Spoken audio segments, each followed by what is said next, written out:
The latest report is in regarding the unemployment rate here on Grand Bahama. A scared the Harold de Gregory Government Complex forces employees to be evacuated. And ZNS Northern Service launches a major back-to-school initiative.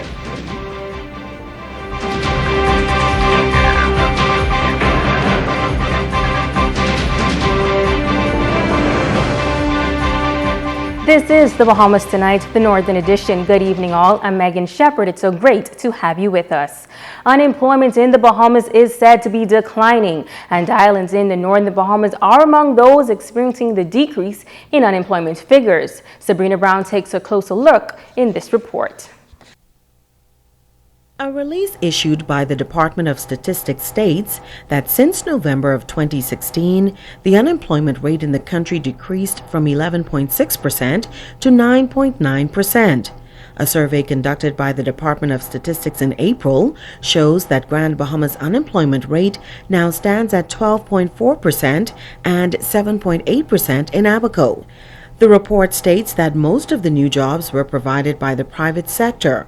However, the community, social, and personal service industry, which includes the civil service, police, and domestic services, posted a 29.1% increase in employment, while hotels and restaurants posted a 26.2% increase and construction a 20% increase.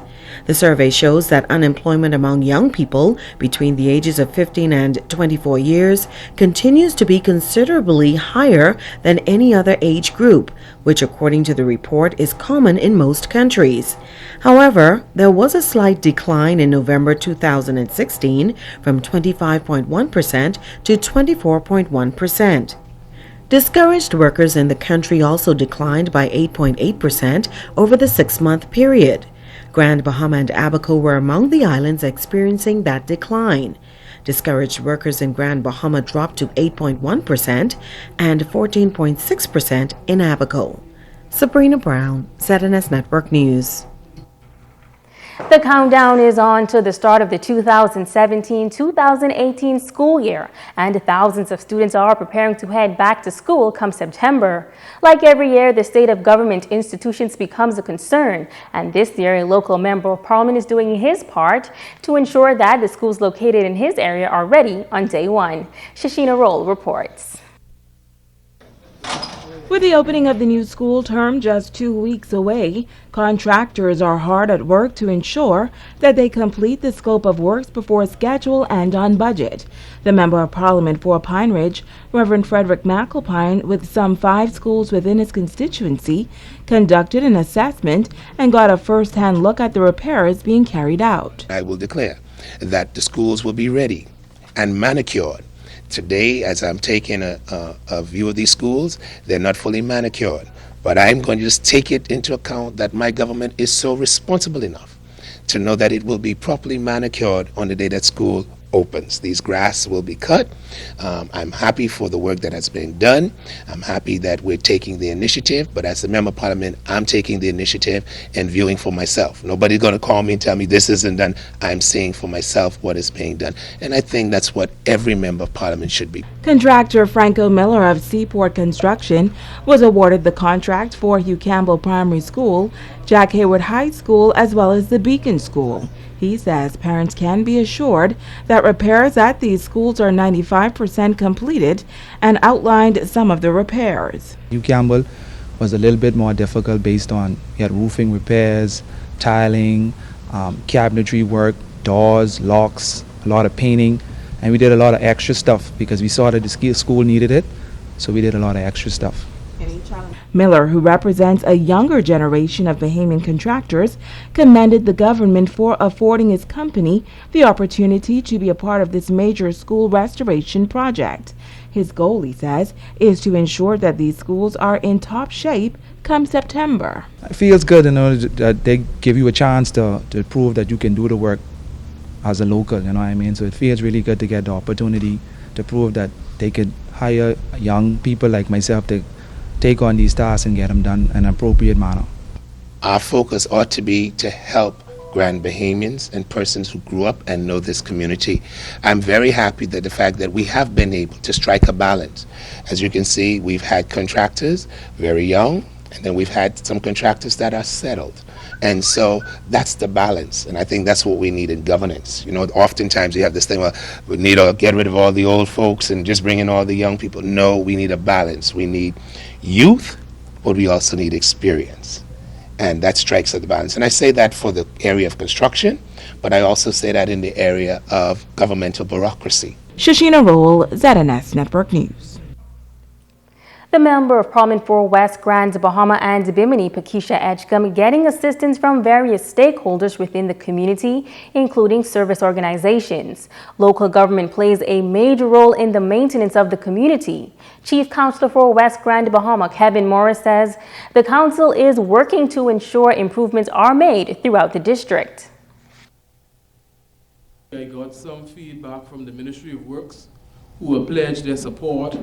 And this was something I was working on for my joint local government for the Ministry of Works to actually come down and assist us in West Grand Bahama with the side street cleaning.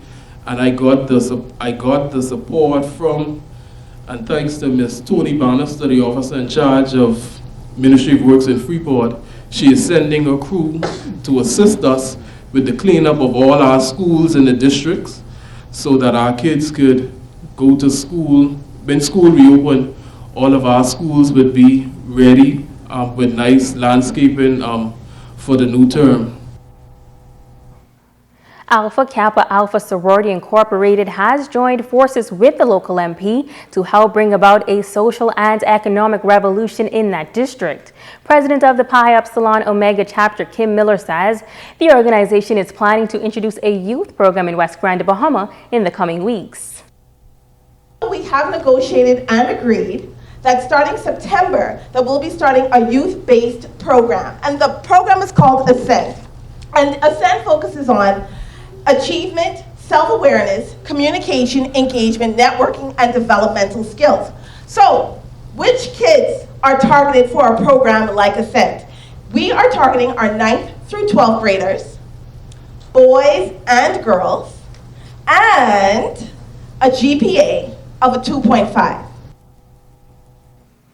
In other news, a scare today at the Harold de Gregory Government Complex as fire crews from the Grand Bahama Fire Department, along with other police officers, were called in to investigate what was causing smoke on the first floor of the 4-story building. The complex houses a number of agencies, such as the Office of the Prime Minister, the Broadcasting Corporation of the Bahamas Mortgage Corporation, the Ministry of Housing, the Department of Statistics, and Consumer Affairs. Employees from the various agencies were evacuated and gathered outside in the front of the building as officials moved in to investigate. Eventually, the all-clear was given by officials. Inspector Eli Arisker of the fire department says they received a call shortly after 11 a.m. and explained their findings. As a result, a team of officers was dispatched. Once we arrived on the scene, we didn't see any sign of smoke.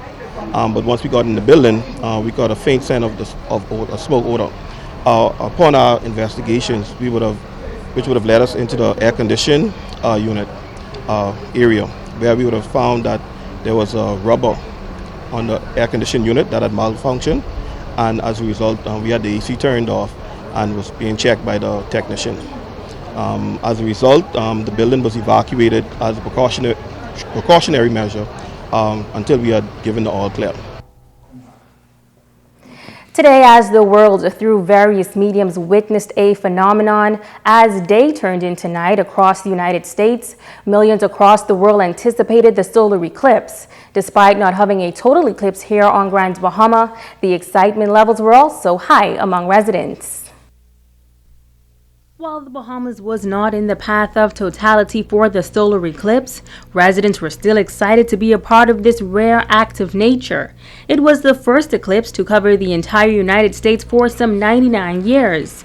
Resident Fenric Russell says that although Grand Bahama will not be in complete darkness, he was in awe to witness some effects of the eclipse. Just to know that we actually live in such a time whereby we're able to experience something that's not going to happen for the next 99 years is phenomenal. you know, is just phenomenal. I've been looking outside trying to see if I could observe while I'm working at the same time, and I could see a little difference in the sun. Obviously not as much as I want to see, because it's, you know, when you hear about eclipse, you want to see the whole place go dark. But it's just amazing, man, just to know that we're actually living in such a time whereby, you know, our generation will not see this again, and then the next generation may get to see it. Here in Grand Bahama, finding the correct eyewear was a challenge. Despite many warnings not to look directly at the sun during the eclipse, some residents say they could not resist the urge to take a peek. It's exciting to see, so but I'm upset that I don't have the regular the eclipse glasses, the eclipse filters or glasses or whatever, but I still want to see it, so I'm doing one of the dumb things and looking up in the sky anyway. I was looking at it on my phone and I saw like some of the stuff happening, but I want to see it myself. Even though you don't have the glasses, you still want to see it yourself, so I'm gonna wing it and hopefully I don't be blind tomorrow. However, resident Sidney Saunders says that he was not overly excited for the day's event and would not be taking a look at the eclipse. Well, I feel that you shouldn't look up because, like they say, it's got to do something to your eyes, so just be cautious. Stay focused and try to look up. Peak time of visibility for Grand Bahama occurred around 3 p.m. Our ZNS News team was able to locate 2 residents that had the proper lens for viewing the eclipse and was able to capture a shot. A Grand Bahama man is charged before the courts today on firearm-related charges. Emmanuel Fox, age 27, of Amberjack Street, Freeport, was arraigned before Magistrate Charlton Smith in Freeport Magistrate Court No. 2 for possession of a firearm and ammunition. Fox pled not guilty and was remanded to the Bahamas Department of Correctional Services until trial, which was set for December 4th, 2017. Police in Grand Bahama are investigating an armed robbery that occurred on Saturday. Reports are that shortly after 3 a.m., a man reported that while at a business establishment on East Sunrise Highway, he was accosted by 3 males, one of whom was brandishing a firearm, and robbed him of a black Chevy Impala vehicle and other personal items before fleeing the scene. Police are actively investigating this matter and are appealing to anyone with any information to contact them at telephone numbers 350-3107-12, 911-919, or call your nearest police station. Stay with us, there's more news right after this break.